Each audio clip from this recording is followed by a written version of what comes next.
And we're live. Okay. Good evening, everybody. Good morning, especially Gabriella in the opposite, in the very opposite part of the world. Welcome to the session of Meet the Filmmakers for International Competition Program 1. We are here to discuss about films in the program. Now we already have 3 filmmakers join us for this conversation. They are Anastasia Papadopoulou. I hope I pronounce it right, your name. And then we have Anastasia coming from is the creator of Elevator Alone. And then we have Gabriella Orozco joining from Mexico. Her film is Amphibia. That's the film title. And then we have George from the film Darwin's Notebook. So we will begin our conversation. Hopefully more participants will join us. So first of all, thank you, Anastasia, Gabriella, and George for joining us. It's a very big opportunity and honor for us to have you in the session. We hope that many audience will get connected with you as they also watching your films in the programs this year. So we will start the Q&A with the questions from me. Okay, so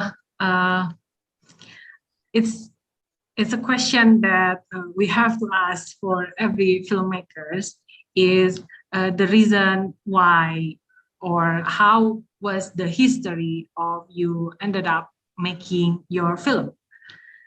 And we know that every film have somehow a personal connection with the filmmakers. And we would like to know more about that story from your side. So let's begin with Anastasia. Hello.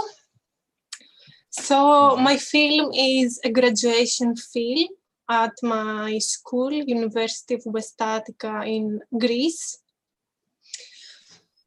When I decided to do a film, because my university is more like graphic design school, it's not like animation or film school, but we have some animation courses. So we have the opportunity to do a movie. Yes, when I decided to do a film, I was thinking that I want my film to be short and funny, because I really liked to watch those kind of films.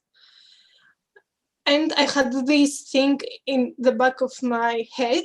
And one day I was in the elevator in my previous job, and I was popping my pimple in my face.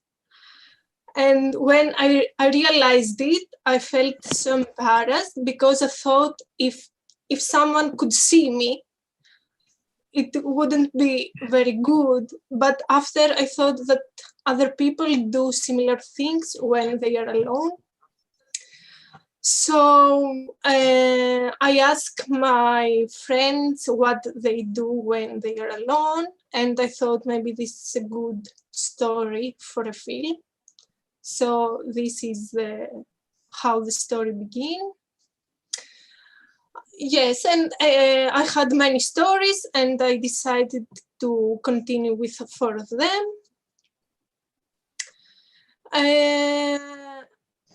I decided to be my movie to be stop motion, because I really like to make things with my hands.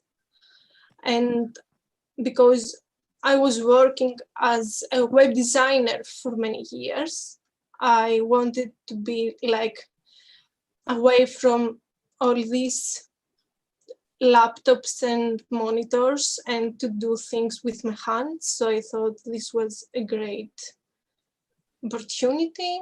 Yes. Yes, I started with the storyboards, the story, and after I built the set, the main set, the elevator set, because I have another one that is the big one, that the introduction. It's a city, but it's only for some seconds. I built this later, and I built the puppets, and yes, I built all of them in my flat. I also did all the animation in my flat in Athens because we don't have a studio in our university, so this was the only thing I could do. So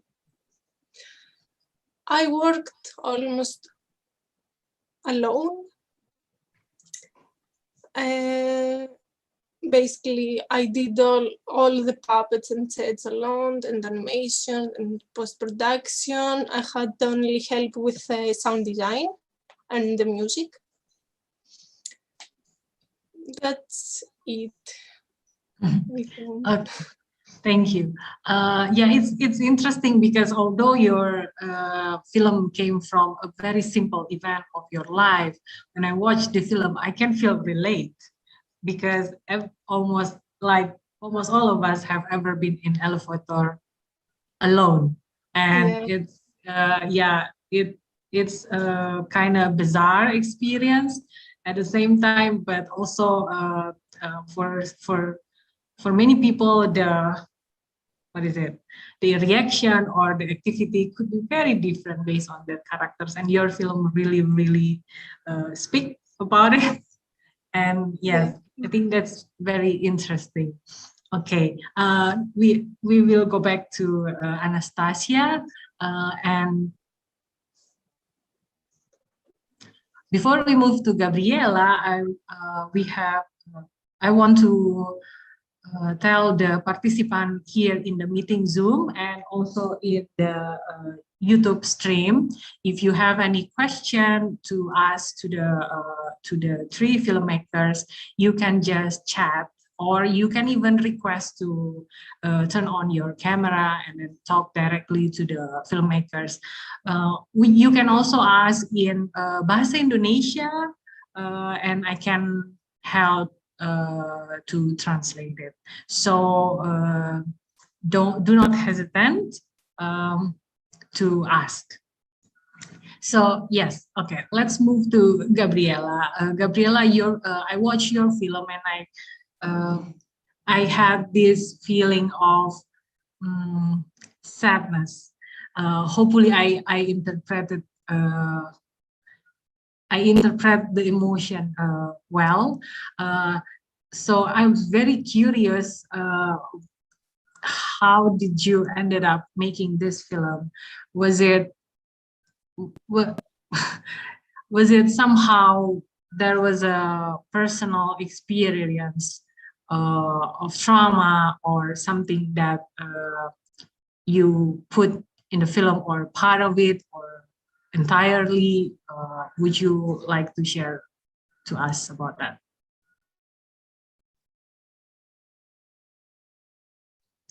Turn on your microphone first. Don't forget. Sorry, I'm new at this. Yes, it actually was a very personal and intimate experience to animate the film.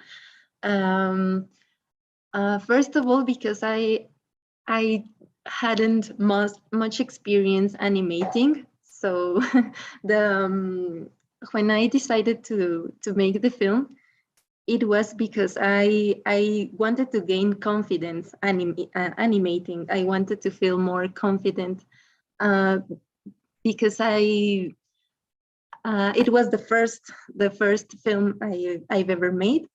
So that was my main goal, just to gain a little bit of confidence. But then the pandemic came and everything changed. Here in Mexico, it was strange because I was working at that time in a museum, and when the pandemic started, they sent us to our houses, and we were left without a job. So it was a little bit hard because of that. And well, I knew that my other friends of mine were actually in the process of looking for jobs, because we graduated from the university a year before that. So we were all in the process of looking for a job and applying for jobs and all of that. And with the pandemic, everything stopped. So it was like it kind of felt like as if time stopped. So around that time, there was one friend I was talking. I was speaking on the phone constantly. She was having a hard time as well, coping with the whole quarantine thing. And in Mexico, things got pretty bad. So it was common that you learned almost every day that someone had died because of the sickness, the disease. And it was like, oh, a little bit shocking. So a lot of things were happening, but we all felt that it was for us, we had to stay still. And this friend and I were sharing personal experiences. So I thought it could be a good idea to animate something related to what we were both experiencing when this happened. And my original idea was that I would make an animated documentary, but things changed during the course of the animation process.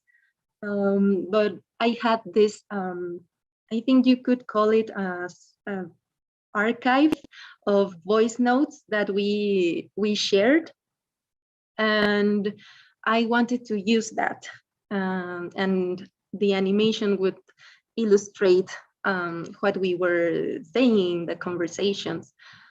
I haven't,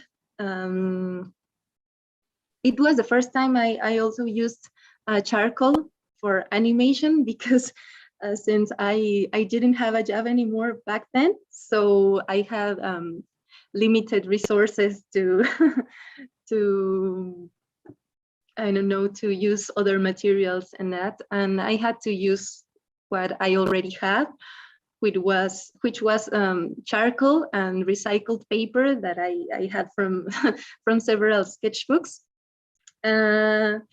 And I discovered a whole new animation process, because the process had to be different because of the same materials. I had to work within the limits that the material drew by itself, which was also very interesting, because I learned I learned a new way of animating. I investigated a little bit also of how I could use charcoal for animation, and I realized that the process was more similar to stop motion, because I had to draw each frame, hand draw each frame with the charcoal, and photograph it, and then compose digitally. And I think the sadness interpretation that you gave, it's great, because I think that I like the fact that the film, because of what other people have told me, that the film is experienced differently depending on the person who watches it, and I like that because I think that being a personal experience, I try to keep to maintain maybe a more atmospheric film than a narrative one. I wanted that there was that people felt they had that liberty to that freedom to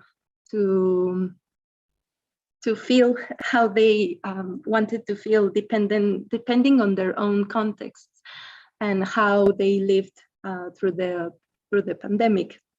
And yes, I think that the film projects maybe some of the abandonment feeling and the feeling of loss, which can be a very universal feeling, maybe not exactly the loss of a person, but the loss of a job or the loss of a normality in the one which you find a certain commodities, right? And then when everything changes, something has to change inside of you as well, no? Because you kind of like adapt, and yes, you have to adapt to the circumstances presented. And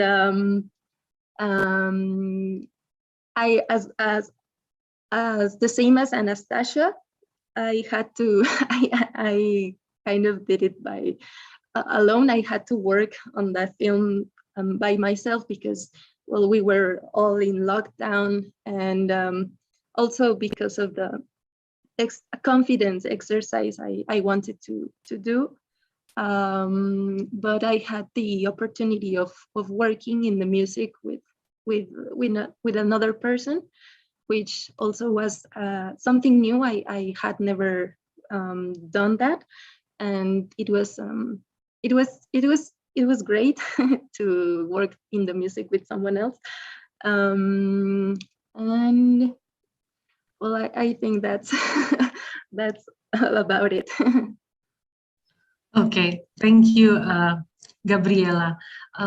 Before we move to George, I would like to welcome Chihiro Pazuro from Tasty Fish. Hello, Chihiro. Maybe you can turn on your camera and also try Yes. to the audio. Yeah, 1 second. I will make it a bit better situation. Yeah, so Chihiro is joining us from Jerusalem, I believe. How is it now? It's working or not working?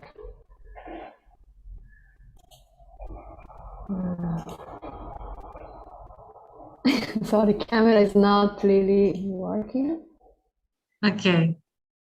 Okay. Maybe while we wait for Chihiro's camera, now I want to ask the same question, but slightly in a very different perspective to George about Darwin's Notebook. So I watched this film, and this shouldn't be planning. The film should not be planned in a short time. It's a very what is it? How do we say it in English? English is also not my first language. How did you end up making this film, George? Can you tell us about it and the history behind it, please? Yes, it's not my first film. I work until the 70s because I live in Geneva, very near Annecy, and in Annecy at that time, I can see this kind of film we can see now in every festival, but At that time, only in the movie we have cartoon, but in Annecy I can see some painting, drawing, and with two other friends we decided to make animated film. I work alone, but we have the same common expense. We have two people who work in the same place. But about Darwin's notebook, it is my 20 films. I was in Chicago University in a campus. They have an exhibition about Charles Darwin, and the people in charge of this exhibition, she speaks French. It is my mother language, it's French. She looked at this very funny story about Darwin, and she gave me some document about that. And maybe a few years later, I decided to make a film about that. In all of my film, I don't use dialogue. I try to express, to tell a story only with visual ID. So at the beginning of this film, somebody told me maybe it's better to have a dialogue. You will be more free to draw. But I changed and I want to be free, but just to find some ID, visual ID to tell the story. And I also like to use metamorphose, moving on the space, cycle, just to use this thing was specific about animated film. Before, now we can do everything with special effect. But at the beginning with animated film, it was very easy to draw, move on the space. No need helicopter or no need big material. And metamorphose also, or frozen frame. So I continue to use that in my film. And I like this subject because Darwin saw these 3 natives who will they was kidnapping 3 years ago, and they go back to their own country. And the subject is about colonialism and also acculturation. And somebody told about this story. It is a damned good intention, because it's saying maybe if they never go to London, you are more happy than to go in London, come back, and so. But the captain, yes, he have a good intention. It was not to go to the cirque or to exhibit this native. He want to help them, but it was not a good idea. Yes, it's interesting, George, because I would like to know about the research you did before doing this film, because I mean, people write about Darwin, and maybe there are some books or maybe film, but what perspective of his story that you want to offer to the audience with Darwin's Notebook? And how was the research? How long was the research? Yes, would you like to share to us about it? Yes, because at the beginning she gave me only this document about Darwin, but I have a naive idea. Somebody become from a very big country like in Hawaii, or I don't know, and go to London raining every day. So of course, when they come back, they won't forget about this life in London. But it was not this case. When I talk with some people and say, I will do that, they told me, oh, you must read this book, you must read this other book. So I read a book, especially a book about Jean Raspail, and I changed completely my script. The first script is completely different. I will be more close than the real story of these 3 natives in London. So it took me quite 3 or 4 years because I work alone, and also because the pandemic. At the end, I must wait maybe 6 months to have the music, because in that film, I made the film and then I asked composer Judith Gruber-Ditzer to make the music.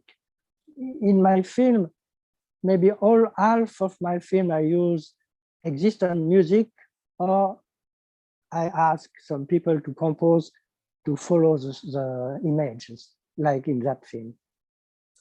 So I read several books, and also a book of this captain who read a book about that. And because Charles Darwin only meet these people, and in this diary book he wrote about this, but he was just an observator, it was not his idea, of course. Yes, very interesting.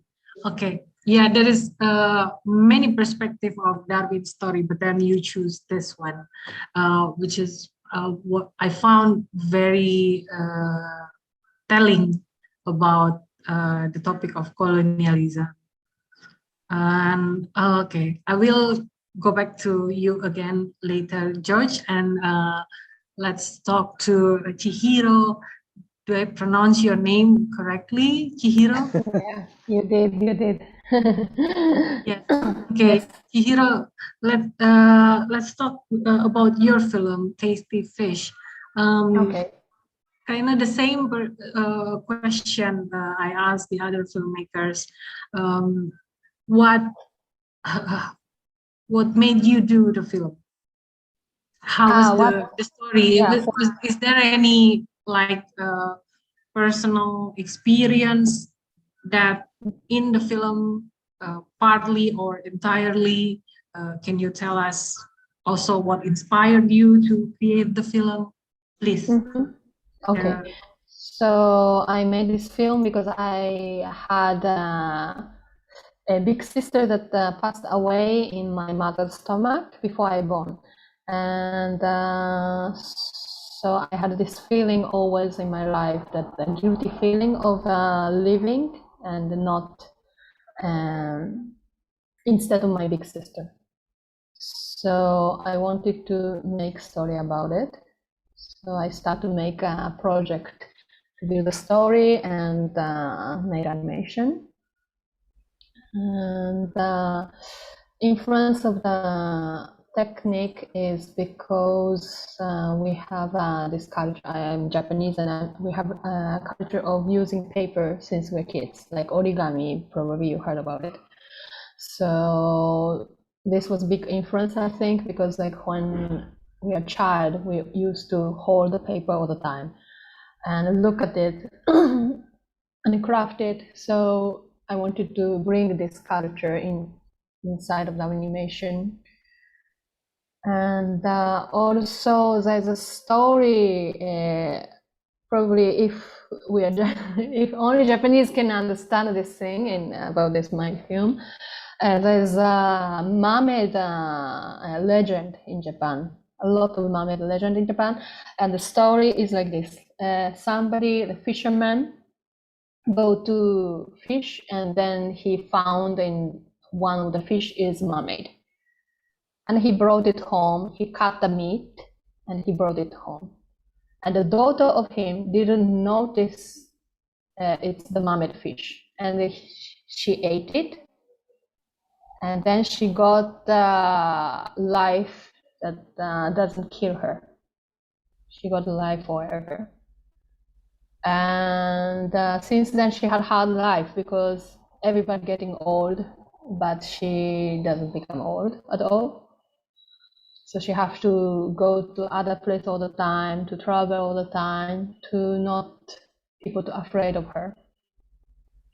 In the end, she decided to give her meat to somebody in order to make him live instead of her. So she will die in the end. But this is a kind of sad story, sad legend that we have all over the country. So I kind of took this influence also to the story. In the end of the film, kind of like looks like happy end that the little sister eat meat of the big sister, and happy end. But actually, big sister also make little sister suffering in the end, that making longer life for her. She have to deal with it, like this kind of stuff. I had an idea and made the animation. Yes. Okay, thank you, Chihiro, for sharing that. Such a personal story, yet you put it in those colors. So we still can enjoy what is it, the narrative, but at the same time feel the pain of the little sister. Even. So yeah, okay, now we move to the question of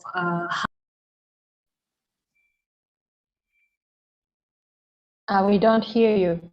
You became mute. oh, sorry, I clicked the mute. Oh. I don't know why. So yeah, so I want to ask about how did you make the film? You already share that you use the papers because it's part of cultural, and then would you share with us how long did it take to finish the film, and also how many people involved in it?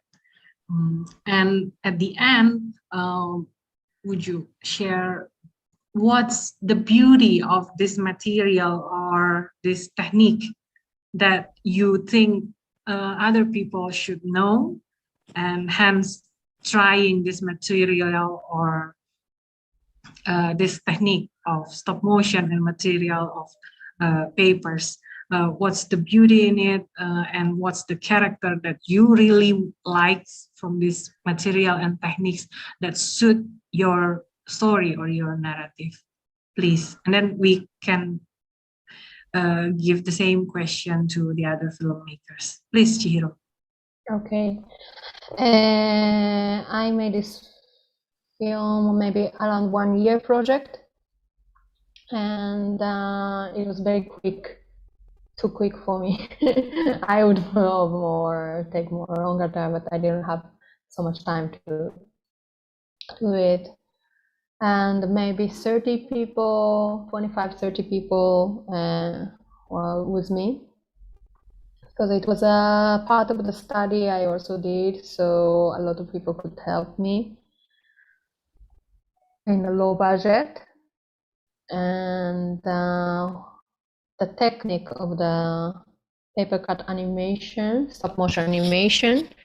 The nice thing about stop motion animation is I'm not really like mathematical person. Like I'm not like typical animator that have to plan all the scenes and movement by time. I'm very bad at it. I usually improvise. So for improviser animator, probably it's the best option to use stop motion probably. If you are not really like a pro side, like you want to, I'm really like not so good at planning. So that was I felt I'm also the performance art a lot. So I do improvise in general. That's the strong part of me, my artistic taste.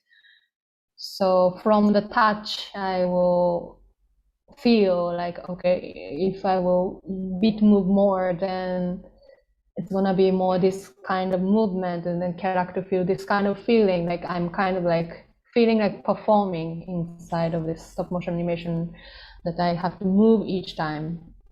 And this is like attract me a lot. That's why I also used it. And paper cut is very interesting because I used it also watercolor background, and the paper shrinks, and paper maker like you know, going up and down. It makes shadow a lot, And also paper, how you hold it, how you keep it, and from the temperature, like paper change this up and down. That makes shadow differently, and the shadow also create another layer. For example, I used the first thing, like I mixed the animation and how do you say, real-time human acting. I mixed this two media, and this also like make it like kind of feel your stop motion inside of the stop motion story, or you are in real-time story. It's make it like big depth. So I also wanted to kind of like changing this feeling in each scene. So that's why also I use this stop motion animation. Yeah, for the tip, for the somebody want to do the paper cut stop motion animation, I use this plastilina. I don't know how to say, like clay, but like looks like clay, but you stick on the wall, the poster and stuff. You understand? Probably you guys understand what I meant. So this was very useful when I did stop motion animation with the paper, because I have to move a little bit, and I just have this clay thing, clay glue on the underneath, so I can like put it out and stick it. So that was great thing to use. I think that's it. If you have a question, please let me know. Okay, thank you, Chihiro. Now we move to Anastasia. You're using felt, right? Felt Yes. puppet.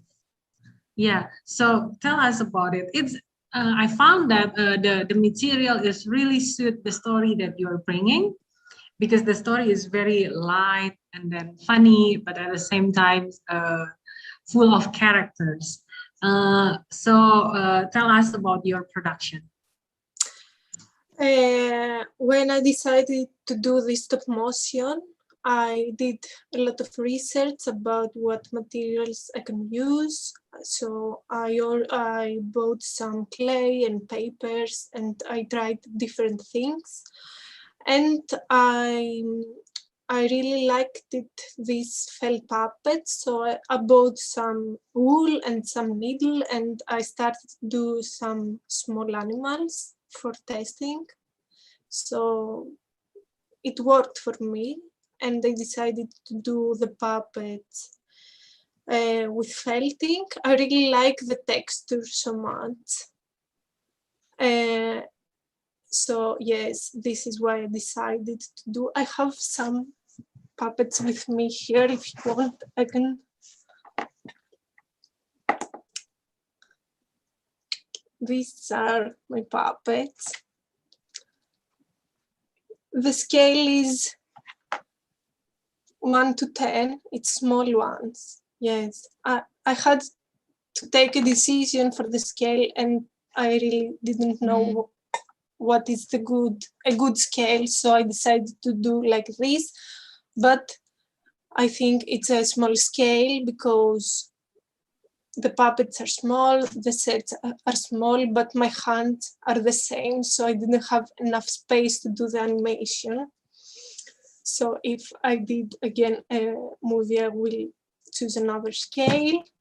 They have wire armatures with KNS. All the parts are removable, so if they broke, I can change them. Yes, I worked for this project about 1.5 years, because I had some other projects in between, so it's not like this whole 1.5 years, but yes. The sets are with very simple materials like cardboard and kappa mount, I don't know, simple paints. What else? Yes, my studio was a small one. It was just in my living room. in my desk. I borrowed a camera, I borrowed a tripod from a friend, so it was low budget, but I think it turned good. And the good thing was that when I had ready all the puppets and the sets, the first quarantine started, so I had all the time to do the animation. So it was a really good timing, because if I hadn't ready all the puppets, it will be a problem because all the shows were closed, but it was a really good timing. Yes, that's it. And the puppets, the heads are with needle felting technique. It's like you take the wool and with a needle you scratch the wool and you give shape. And the hands are with a different technique. You have a armature, a wire armature, and you take two felt seats. It's like two seats with felt, and you put the armature in between and you stick the felt seats, and after you trim it. So it's more easy for the fingers, it's different technique. Yeah, that's it, yes. Okay, thank you. So you pretty much animate by yourself. Yes, I animate by myself, yes, the whole movie. Do you work with other people when in terms of post-production, like editing? No. No? I did all the editing alone. I had to remove, because all the puppets had a rig to stand, I had to remove all these things from every frame. I had, when the doors from elevator opens, there is a mirror, but I had to do this on post-production because behind the mirror was the camera. So, yes. The animation took me about 2 months, and the post-production took me, with all these cleanups, maybe 4 months. Yes, it was too much things to do, but yes. Okay, thank you, Anastasia. Thanks. Now, now we move to Gabriella. If we don't create this conversation, I would never thought that you were using charcoal. So can you tell me, can you tell us about how was decision made, and what is it about charcoal that you want to, you think will be suitable with your story? How is it, how do you see the character of the medium charcoal?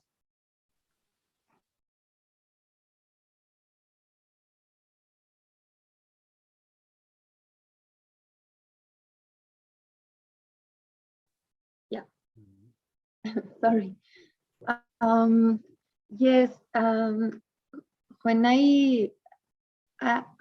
my process was a little bit similar to Chihiro, because it most of it was improvising and a lot of intuition and not that much planning. When I decided to use charcoal, it was a little bit by accident, a fortunate accident, because I use a lot of charcoal, but only for live drawing, because I do a lot of live drawing, like figure drawing and those kind of things. And I started to use charcoal because it was the material that I had in abundance back then. and I started to work on the concept art of the film. I wanted to do some explorations of the style of the film, and I just started drawing with the charcoal, and something happened. And what happened was that I did like this. I did this first drawing, and I photographed it, and I started to.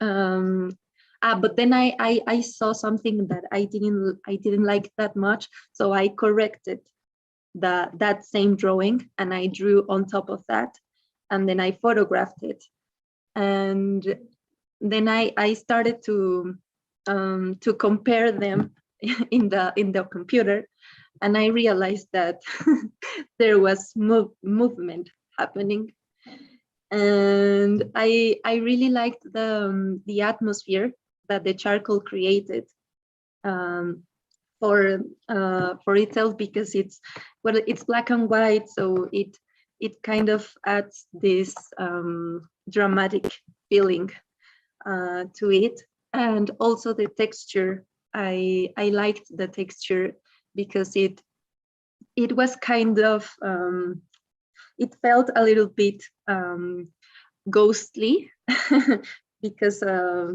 yes, I don't know how to say it, but it has this little bit of transparency because of the texture, and I like how that felt. So I decided to keep on working with the charcoal. I had to investigate, to research, to do some research, because I had never worked with charcoal in animation, and I found some other animators who use it. I found William Kentridge animations, and also David Lynch animations, and yes, other animators. And I really liked what I found about charcoal, stop motion with charcoal. So I think that's how I decided to use it throughout the whole film. It was new for me, but I liked learning about charcoal, stop motion with charcoal a lot. I think I will even keep on animating with charcoal because it also helped me to gain the confidence I needed, because the thing about charcoal is that you can erase what you did, but it's going to leave a small mark, so you can directly work the next frame right on top of that one. And for me it facilitated the whole process. So I think it was a good choice of material, because there were some sequences that I could animate on the same sheet of paper. Whole entire sequences were animated with using the same paper sheet. So it also helped me to save a lot of resource and material and time, because yes, I think it was faster than if I had animated in maybe with a light box and a light table, a light box. I don't know how it's said in English. But yes, I think everything turned out to be a little bit easier than with other. I have worked with digital animation as well, and I think it's not my it's definitely not my specialty, because I am very slow using computing animating in computer.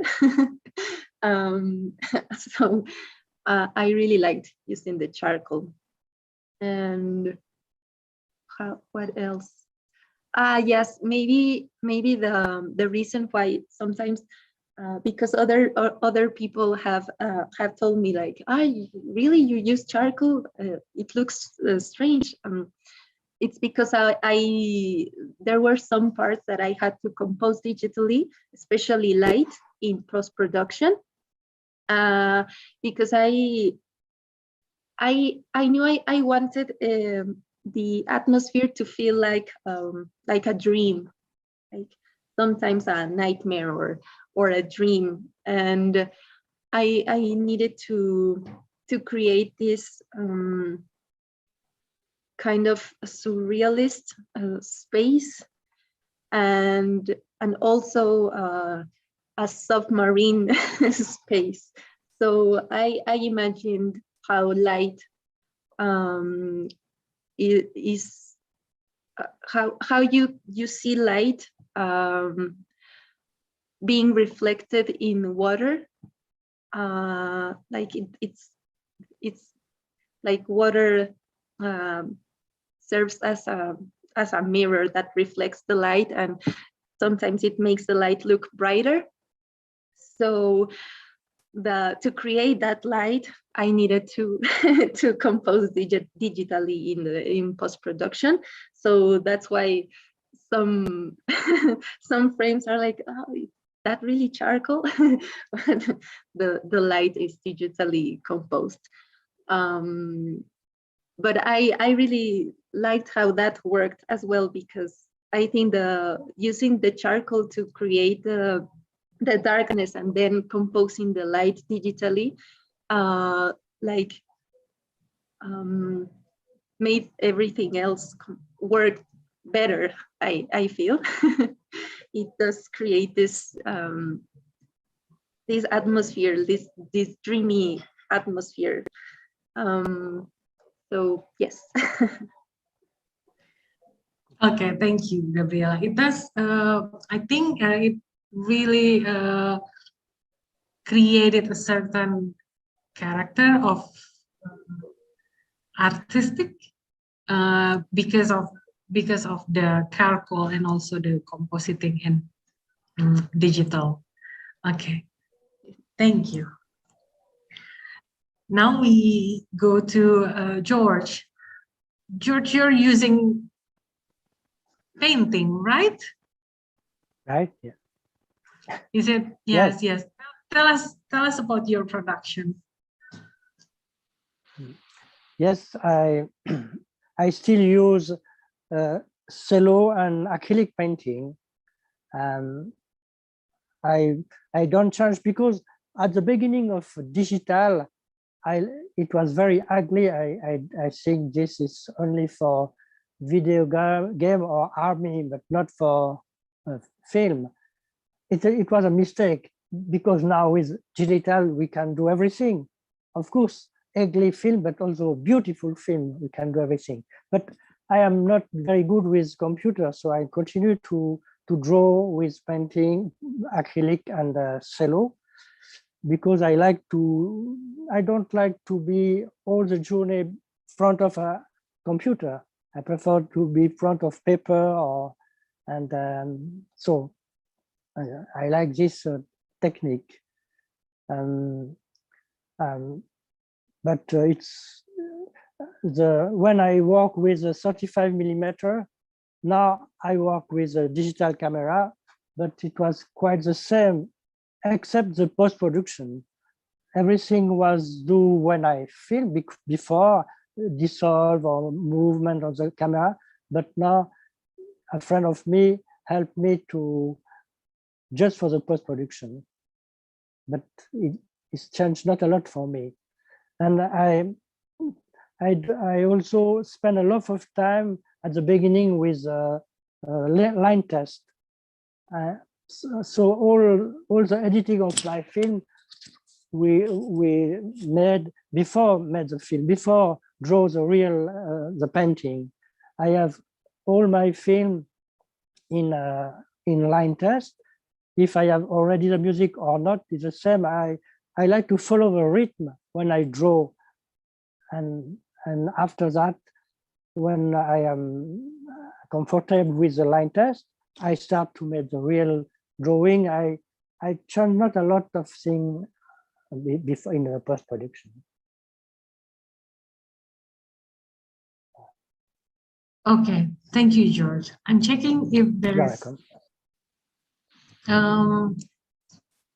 So is it the style you're using? Is it the same style of all your films?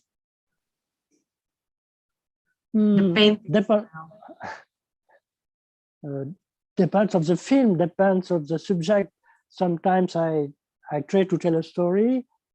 Sometimes it's only a visual idea or a music. I follow a music, so the music gives me the structure of the film. So, and of course I like to paint, and maybe all my film have same taste, we can say like that. But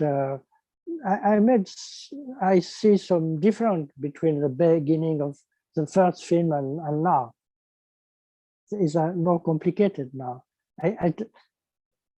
Even I have computer and help.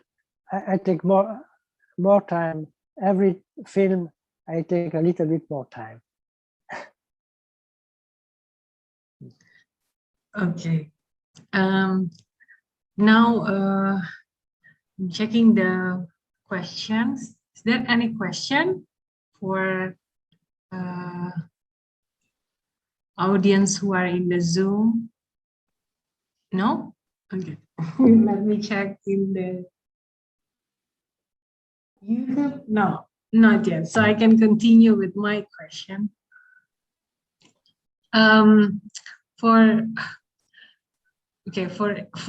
each of you, I want to ask. There was a very interesting question during the previous session, and I feel like it will be a very interesting question too to ask the other filmmakers. So the question was, what happened with all the materials? Because working with that materials, there must be we're keeping things, and what happened with those materials, and are you keeping it, or are you preserve it, or are you create exhibition out of it? Yeah, I'm curious about it. Maybe starting from George.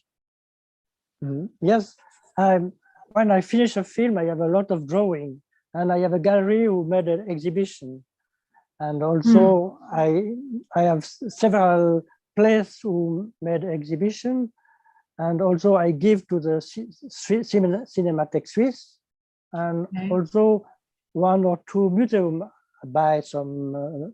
They buy the right of the film and also some picture. Oh, so actually, you give it to people who can archive it, right? Yes. Interesting. Also. Yes, because it's not not all of us have people who takes care of art piece like that, especially from an animation film. Yes, also I also keep for me some of them. Yeah, sure. Okay, what about Chihiro? What happened with the papers? Are you put it in frames or? Yeah, good question. I almost throw it away because I'm moving all the time to place. Good that yeah, you said you keep it for yourself. I think I'm gonna keep it. But you haven't thrown it away, right? Not yet. I was You almost. almost. Oh, good. Good that you told me. Yeah, okay. You want to share anything else? No, okay. Okay. What about Gabriella? What happened with your charcoal paintings? Something very similar to Chihiro, because I had to, when I finished the film, I had to move from house. I actually moved twice, so so I didn't know what to do with everything. And also, I wasn't careful to photograph everything, and because I didn't realize the fact that until it was too late, the fact that because of the process that I was using, I erased the first frame to draw the second one and the next and the next and the next. So actually, I only have the last frames of every sequence. That's the only thing I have because of that. But I didn't realize I was so entertained just sending everything to the photographing and sending everything to the computer that I never thought about that. So I think I have only maybe 4 drawings left in total.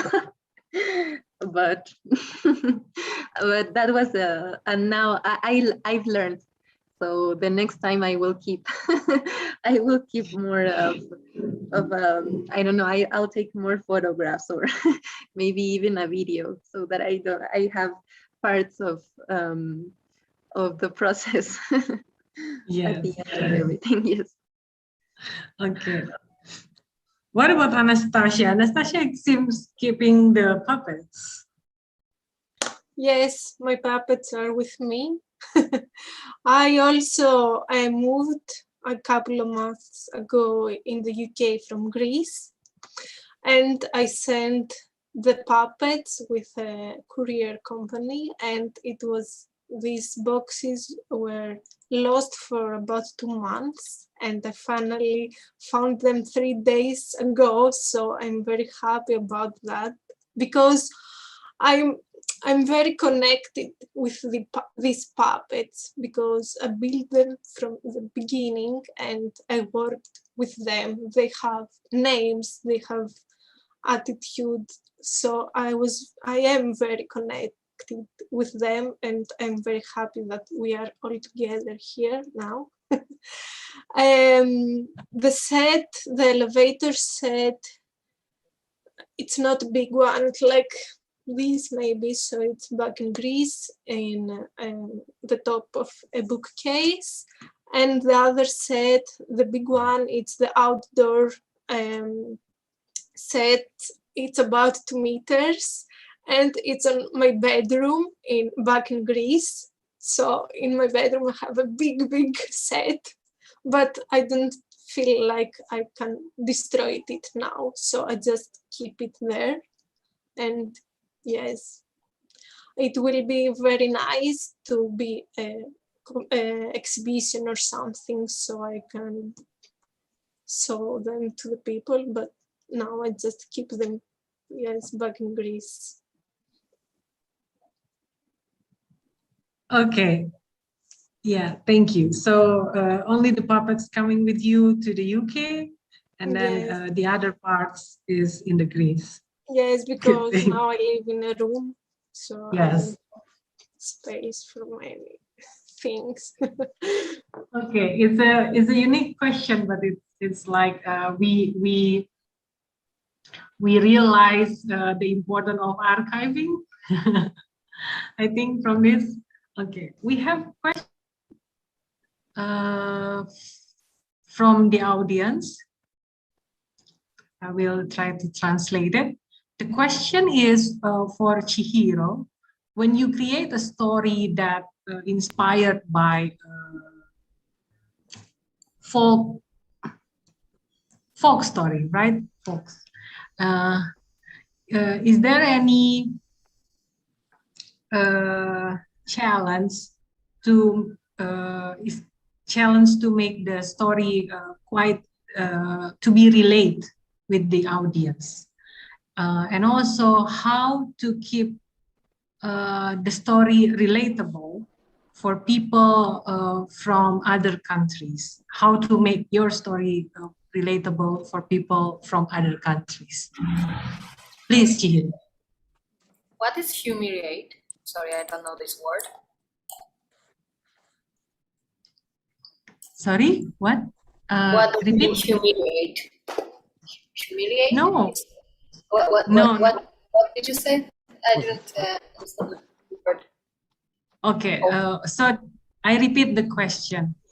Uh-huh.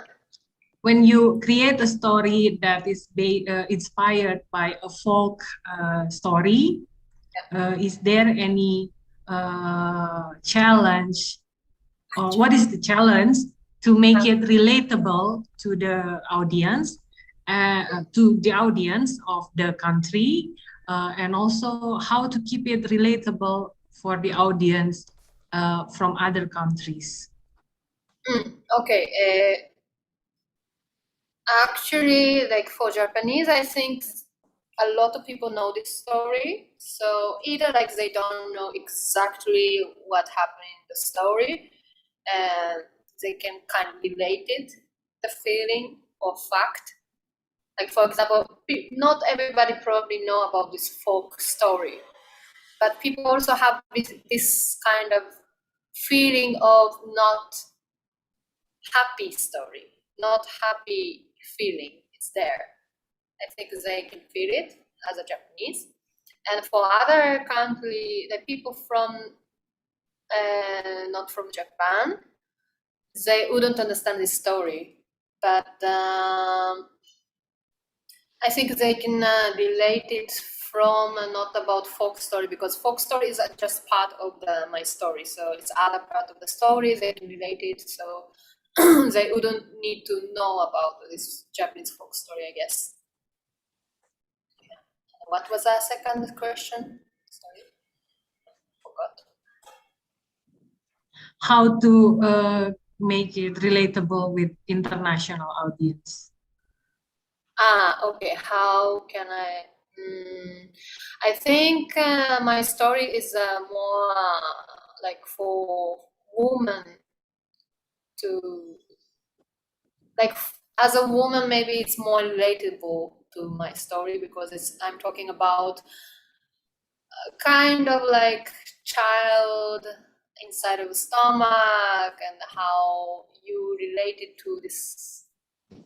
You can also take it abortion story. You can also take it to, giving birth, but not as you want. Or you can also relate it to child parent story.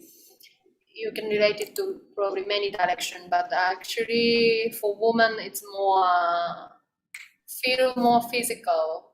Maybe that's the point that it could relate it to international audience, I think. Yes, thank you. I think it's really relatable, easily relatable for women internationally. Okay. Thank you for the answer, Chihiro, and thank you for the question, Charles. And then we have a next question. I think I will give it to any of filmmakers who want to answer the question. It's more like a technical question. So it's from Felicia Amanda. I have a question. When you use a traditional medium on making animation, are you doing it frame by frames? Taking pictures frame by frames, and then compile it in with computer, or some part of it edited in computer? That's the question. Who would be interested to answer? Or maybe one filmmaker can be different with another. So each filmmakers can answer this question. So what about George? What about you, George? So it's frame by frame. Yes, of course. I think every animator must work frame by frame. With computer, with hand, it's the same problem. Yes, the answer is yes.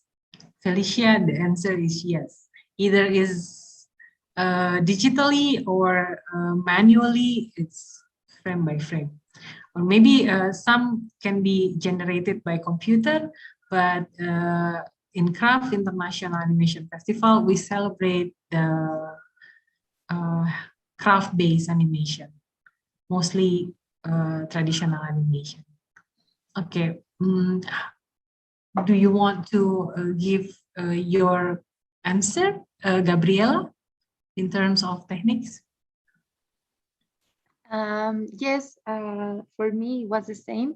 I had to draw frame by frame in charcoal, but yes, everything was drawn frame by frame by frame in using a different technique that I was used to work with, because I was used to work with 2D hand-drawn, but with the light table or light box and the several sheets of paper, like the traditional kind of Disney way of animating. And this time was a bit different because it was a stop motion, but it was still frame by frame. Okay. Okay. I hope this answered the questions, Felicia, Amanda. And then because we don't have a lot of time, I think I will give my no question anymore from the audience. So I will give my last question for each of the filmmaker. So as we all know, Craft is celebrating craft-based animation. How do you think it's important to preserve traditional techniques of animation? How do you think the digital era can challenge or either collaborate with it? Yes, that's the question. We start with Anastasia, please. Yes. Well, I believe that do things like more with hands is a very good opportunity to be away from all the screens that we are all the time the last years, with all these smartphones and things like that. So it's very relaxing to do things by hand, and I like to see all these different textures. I think that for sure technology help us, because it's not only, yes, I use the camera, I use the post program, yes, but I think that if you can combine them, it will be the perfect. Yes, but I'm very mad to these craft things. Yes, but okay, this is good for me. If someone feel better with all this digital thing, it's more personal decision. I think, yes. You can see great things from digital paintings or something. So yes, it's more personal, I think. Can I ask a question to Anastasia? Of course. You Yes, said please. sorry, you shoot your stop motion in your living room. Yes. So you covered all the loom by like black fabric or something, and then you didn't see your living room at all during you shooting stop motion? Yes, I had all the blackouts, all the windows for 3 months, And you know, Greece is a very sunny country. So it was at the first quarantine. So I was like this black room for many, many hours. But at the end, yes, it worked. So yes, I have a good, yes. So there was no guest for 3 months. Sorry? There was no guest visiting for 3 months. Yeah, I know, of course not, yes, but it was, yes, really nice. Wow, I didn't have a living room for all these months. And before that, because I was building all the sets in the living room. So the whole flat was like a studio because I had all my tools on my bedroom. So it was like a flat, but not exactly flat, but yes. Wow, thank you. I also have the same problem. Like I cannot rent studio. I don't have money, so same problem. Thank you. Interesting question, Chihiro, and also give us an insight to the life of filmmaker, independent filmmaker. Okay, so maybe Chihiro can continue with the answer of my question about how important is it to preserve craft-based or traditional animation technique. Yeah, I think it's important because like we feel as an audience also we feel something warm from the animation that is animated by craft work. And as an animator also I'm using all the time computer, I'm using all the time phone, smartphone, and like my eyes are so tired. I need something physical. So if I will make new animation, I wouldn't choose probably digital way because for my soul, I think it's gonna stay. Either it's like hard technique as digital animation. I think this traditional technique will stay forever if human exists. That's what I think. Okay, thank you, Chihiro.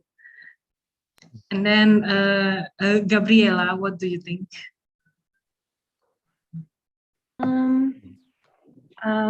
Yes, I think it's very important to keep on doing handcrafted animation because I just only yesterday I was watching several short animated films and I found one of George's actually, The Man with No Shadow, and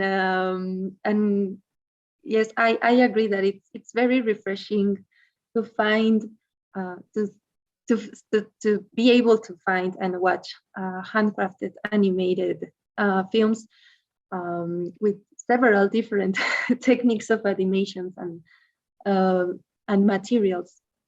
I think materials can add an emotional value that is very different to 3D animation or digital animation, and I think it also helps to keep a diversity of animated products that for several types of audiences. And personally, I love Pixar films as much as anyone, but there are times I'm like I want to see something else. I don't know, maybe puppets or or something else, right? And when you get a chance to watch films like that, it's very, I don't know, it's very inspiring. I don't know if it's because we are all animators and we get excited with every animated product we find, but I especially find myself being super inspired by the films that other animators make the fact to I think the material itself that each animator uses, it's also a way to get to know where they come from and their decisions to use those materials. Maybe it's because of their culture or their context. And I think that is very that is the most important part of handcrafted animation. Wow, okay, interesting answer. Thank you, Gabriella. Now I think George have proven preserving the traditional techniques of animation. So what do you think, George, of the importance of I think no need to preserve this traditional technique. It is a choice. If I don't choose digital, it is because I am busy before computer. So I am not very comfortable with computer. But digital can help a lot, of course. Okay, thank you, George. Okay, let me check. No more question. Okay, no more question. So unfortunately, our time is almost up for this conversation. I want to thank you for Anastasia, Gabriella, George, and Chihiro to come tonight and sharing stories of your productions and your film. Also, thank you for participants in Zoom meeting and those who watching in the YouTube stream for joining us tonight. Also for the questions, interesting questions. I would like to end the meeting tonight reading a message left by our program director in the comment section of YouTube. Piotr Karda said, "It is so good to listen to your stories about work with materiality. Congratulations to all and thank you for your amazing movies." Okay, that's it. Thank you so much, everybody. Please vote for films that you like, your favorite films after you watch the program in the website. Thank you very much. I hope to, looking forward to see your next works, all the filmmakers. Thank you. Thank you. Good And evening, bye-bye. good morning. Thank you. Bye. Bye-bye. Thank you. Thank you. Thank you.